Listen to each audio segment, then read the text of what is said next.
Last Sunday was Easter. Ku cyumweru cyashize hari kuri Pasika. Hari was nyuma ya misa nasuye inshuti yanjye. We ate delicious food. Twariye ibiryo biryoshye. So I cannot forget this. If you want to advertise your business, sinakwibagirwa aka kantu. Niba ushaka kwamamaza ibikorwa byawe, please contact us via WhatsApp number that is on your screen. Twandikire kuri nimero ya WhatsApp tubigufashemo iri gucishwa kuri screen yawe. So if you want to, dear friend, and welcome to Language Booster TV, the YouTube channel which teaches you 3 languages including Kinyarwanda, Kiswahili and English. Ngwaye ikaze ku muyoboro wa YouTube ukwigisha indimi eshatu, muyoboro wa Language Booster TV.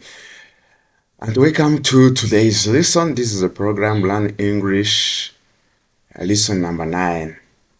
Ngwaye ikaze mu isomo ry'uno munsi. Iyi ni gahunda ya IGA ICYONGEREZA, tugeze ku isomo rya 9.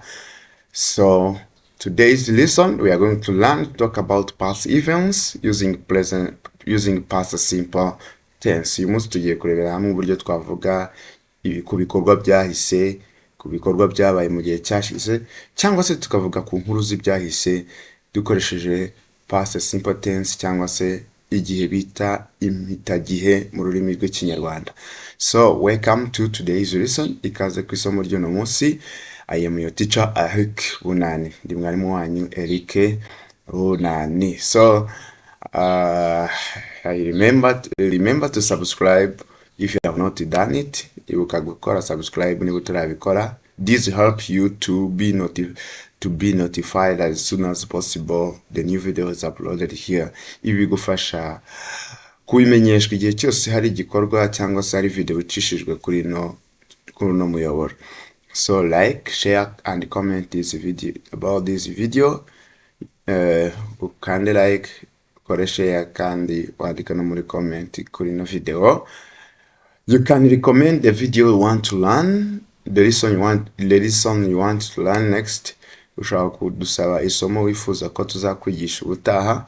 You can ask question, ushaka kubaza ikibazo. You can ask for clarification, ushaka kugira icyo usobanuza utasobanukiwe. Yes, you can tell us motivational words, ushaka kutubwira amagambo yo kudutera imbaraga, yo kudusubizamo imbaraga. Yes, and you can share to your friends. Ushobora no gusangiza bagenzi bawe if this video is helpful. Nubona ino video ari cyo yagufashije. Without taking too much time, let us start. Tudatwaye igihe, reka dutangire.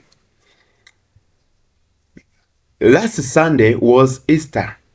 Ku cyumweru gishize hari kuri Pasika. I ate delicious food. Nariye ibiryo biryoshye. Yes. You see that these verbs are in past simple tense. The verbs in red are in past simple tense. Inshinga ziri mu ibara ritukura ziri mu gihe cyashize. Because we are talking about past events. Impamvu nuko turi kubivuga ku bikorwa byahise. So when we want to talk about past events, igihe dushaka kuvuga ku bikorwa byahise, we use past simple tense. Dukoresha igihe cyitwa impitagihe. In this lesson, we are going to explore how to use this tense to talk about past events. Muri ino video, muri ino somo, tugiye kurebera hamwe uburyo twavuga ku bikorwa byahise dukoresheje impitagihe. In English and in Kinyarwanda. Mu Kinyarwanda ndetse no mu Cyongereza. So, are you ready for the lesson? Witeguye ko tukwiga rino somo? Yes, I think you are ready for this lesson. Great.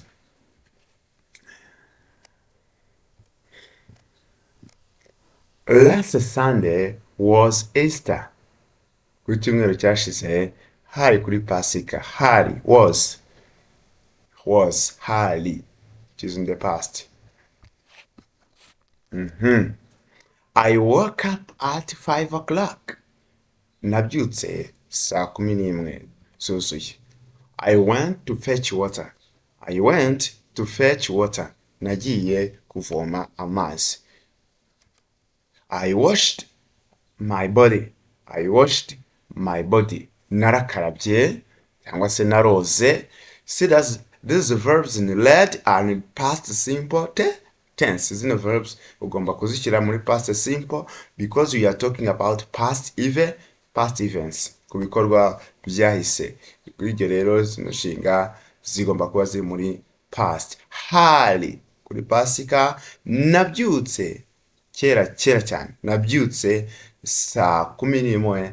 Nagiye kuvoma. Not nagiye kuvoma. Nagiye kuvoma. Past simple tense. Great. Let us continue our story. Great. I went to church. I went to church. Nagiye gusenga cyangwa se nagiye kuri kiliziya. We had interesting mass. Twagize misa inejeje. Interesting mass. Our choir had to perform. Korali yacu niyo yagombaga gukora. Our choir had to perform. It performed well. It performed well. Yakoze neza cyangwa se yaririmbye neza. Yaririmbye neza. So the verb are in past simple. Went. Verb to go in past simple is went. Verb to go in past simple is went. Verb to have in past simple is had. Verb to perform in past simple is performed. Performed. Performed. Great. After mass, I visited my friend. Nyuma ya misa nasuye inshuti yanjye. Nyuma ya misa nasuye inshuti yanjye. We ate delicious food. Twariye ibiryo biryoshye. Great. We went to watch match. We want to watch the match. Twagiye kureba umukino.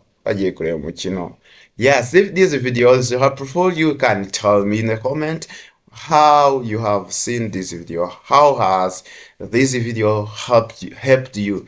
Nubona iyi video ari ingenzi ukabona hari icyo iri kugufasha, wanyandikira ukambwira ati kabisa iyi video ni ingenzi, irangishije nizi ikintu cy'ingenzi. So hanyuma kandi ukabinyereka umbwira ati kabisa keep up, komereza aho ngaho twigishe ururimi rw'icyongereza, twigishe icyongereza. Keep up teaching us English. Great.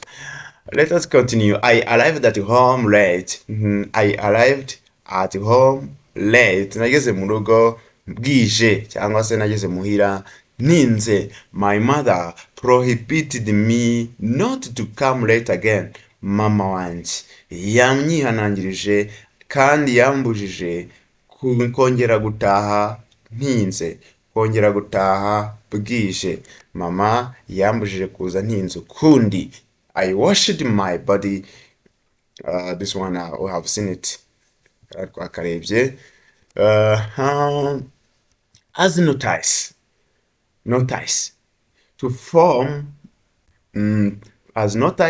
to form past simple tense, you must know that many verbs take their past simple form by adding ed to the stem. Ugomba kumenya yuko inshinga nyinshi zifata past simple twongeyeho ed ku muzi wazo. For example, if the verb is to wash, we add the ed and say washed. If the verb is to play, we say played. If the verb is to study, the past simple is studied. So the y is changed to I and you add ed. Iriya yaurahinduramo iyo ari ingombajwi ikurikiwe na ya, iyo ngombajwi urayandika ya ukahinduramo i ukongeraho ed, like study, studied, carry, carried, marry, married. Yes. And these verbs are called they are called regular verbs. Ino nshinga zitwa inshinga zisanzwe, twakwita izisanzwe ziri regular kubera ko zifata past mu by'ukuri mu buryo buzwi kandi bugaragarira amaso, ntabwo zihinduka cyane, ibicumbi byazo ntibihinduka cyane. Their stems do not change. That's why they are called regular. Iyo niyo mpamvu zitwa regular verbs. On the other side, other few verbs take regular form of the past tense, and these verbs are few and you can learn and master them. Izindi verbs zifata ishusho idasanzwe muri past simple, idasanzwe idafite aho ihuriye nuko zari zimeze mu mbundo. Izo nshinga rero ni nkeya, ntabwo ari nyinshi cyane bikabije ku buryo utazifata. Ushobora kuziga ukazifata mu mutwe. There are list of those irregular verbs. Hari urutonde rw'izo irregular verbs n'uburyo zihindagurika. So if you want this list, niba ushaka iyi list y'izo irregular verbs, ukaba ushaka izo irregular verbs ziri kumwe n'icyongereza n'ikinyarwanda ndetse n'igiswahili hamwe n'igifaransa, wanyandikira kuri WhatsApp nkazikoherereza kabisa. Ndazifite, wanakwigiramo n'inshinga zitandukanye bitewe no mu kinyarwanda, mu cyongereza ndetse no mu gifaransa ndetse no mu giswahili. Indimi enye zose ziriho, nazikunda. Twavuga n'uburyo ki izo irregular verbs wazibona.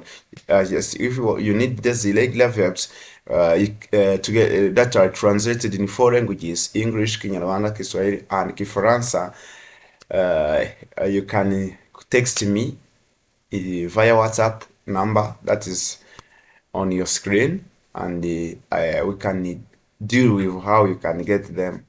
Yes. For example, eat in the past simple is ate. Burn is burnt. Drink is drunk with drunk. So there are so many irregular verbs. You can learn them and master them. So this is how we form past simple tense. Uko niko dukora past simple tense. Any verbs ushaka kumenya past yayo, wanyandikira muri comment nkakubwira uburyo ihinduka. Nyuma, the more I read, the more you get more. Uko urushaho gusoma niko urushaho kumenya byinshi. You can read different stories. The books, the stories book. Ushobora gusoma udutabo tw'inkuru cyangwa se ibitabo by'inkuru bivuga ku nkuru z'ibyahise. In those stories you can identify different past tenses, past simple tenses. So you can identify different verbs in past simple tense. Ushobora kubonamo inshinga zitandukanye n'uburyo zagiye zijya muri past. So the more you read, the more you gain more knowledge.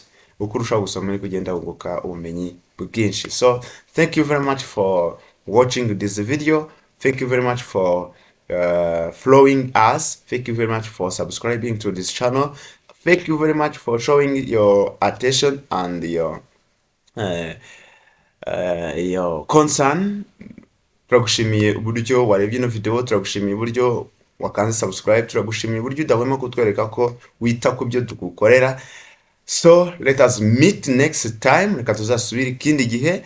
So I cannot forget this. If you want to advertise your business, sinakwibagirwa kakana. Niba ushaka kwamamaza ibikorwa byawe, please contact us via WhatsApp number that is on your screen. Tubwire, twandikire kuri nimero ya WhatsApp, tubigufashemo iri gucishwa kuri screen yawe. So if you want to, for any clarification, suggestion or question, you can contact this number. Ukibazo, icyifuzo, igitekerezo n'inama nazo turazakira kuri nimero. So I also encourage you to visit our post. Ndakushishikariza kandi no gusura post zacu, bityo you can access to different tasks and different questions that helps you to master the content that is uploaded here. ndagushishikariza gusura igice cya post aho ushobora gusanga imyitozo itandukanye igufasha kwisuzuma ndetse no kwimenyereza ibyo tuba twigishije kuri ino channel. So unyuze kuri post urakanda urasacinga niba waramenyereye uri kureba iyi video, kanda ku gafoto karanga iyo channel yacu gasa nk'akarara hejuru, hanyuma nurangiza hara hejuru ugere muri kuhabona hejuru yawe. Nurangiza urahita utungukira ahantu handitse home, ahantu handitse videos, ahantu handitse shorts, ahantu handitse plays, ahantu handitse podcast, ahantu handitse live, ahantu handitse post. Urahita ukanda ku handitse post, urahita sliding umanuka aho hantu urahasanga ibibazo bitandukanye ubikore. Numara kugikora barajya bakwereka niba wagikoze cyangwa utagikoze, hanyuma kandi uhita ubona n'igisubizo nyakuri n'impamvu yacyo. Ahangaha wakugiramo vocabularies, wakugiramo language structure or grammar, wakugiramo ikibonezamvugo. So you can learn more through this post. Remember to show us your concern by by clicking like, by clicking share, comment, if you have any. Niba ufite igitekerezo nyunganizi ndetse unatwereke ko wakunze ibyo tugukorera, ukora like kuri za post, bitse tujyane. Kandi I encourage you to share to your friends. Ndagushishikariza gusangiza abagenzi bawe no video kugira ngo umuryango mugari wa Language Booster TV ukomeze kwaguka, so that the family of Language Booster TV can expand and can spread everywhere. Yeah. Thank you very much. Let us meet next time. I'm your teacher, Eric. Stay in touch.